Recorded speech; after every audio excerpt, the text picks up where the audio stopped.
That's the slowest. You know, your body's, your muscles rehydrate fairly quickly. Yeah. But still, it just never makes sense to me that a person is like literally on the verge of death 24 hours before a cage fight. Let's go battle to the death. And then you get head kicked in the fucking chin and yeah. I mean, look, I do love this game, and I think weight cuts is always going to be a part of it right now, but who knows? Like, because even now we have height differentials. Like, how are we going to start discriminating against that? Like, okay, we only have height classes. Is that the next? No, that doesn't make any sense because you got guys like DC that, you know, even though he was not even barely 6 feet tall, was a heavyweight champion, but he's a tank. Yeah, and he's he's the wrestling skills.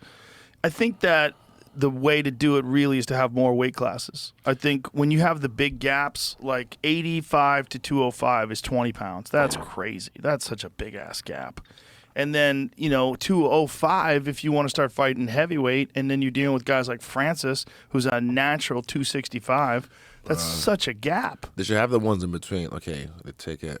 10 pounds. 165, 170, 175, 180, like that. They could do that, but I think that's maybe a little too much. I think 10 pounds. Yeah. 10 pounds is reasonable. Yeah. All the way up the board. 25, 35, 45, yeah. 55, 65, 75, 85, 95, 205, and then maybe 225, and then heavyweight. Super heavyweight. Yeah, you have more chance. The whole thing of 265 being a limit for heavyweight to me is crazy, silly, too. because there's bigger boys out there. Right. Mark Hunt used to cut down to 265. Yeah. You know? Crazy. Even Francis did as well. Yeah, if they did, I mean, they can just, I think they talked about doing it.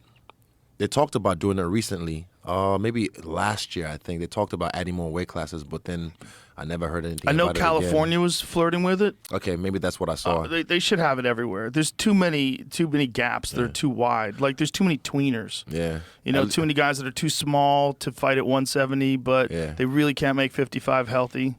At least they took this shit out. Yeah, Finally. they took finally. Yeah. Finally. Well, look, I always thought that's like a group chat like decision. Just say, yo, this is a dumb rule. Let's take it out. Boom. But why does it take so long? Is it because the commission all over the United States or whatever have to get together or something? I don't know. I don't understand how it takes. That seems like a common sense rule, and especially anybody who understands the power of elbows. Like, this is not the most powerful elbow. Nope. It's just not. And so to deny that and to say that somehow or another that can't be blocked, well, that's crazy. You could do that just as easy as you can do that.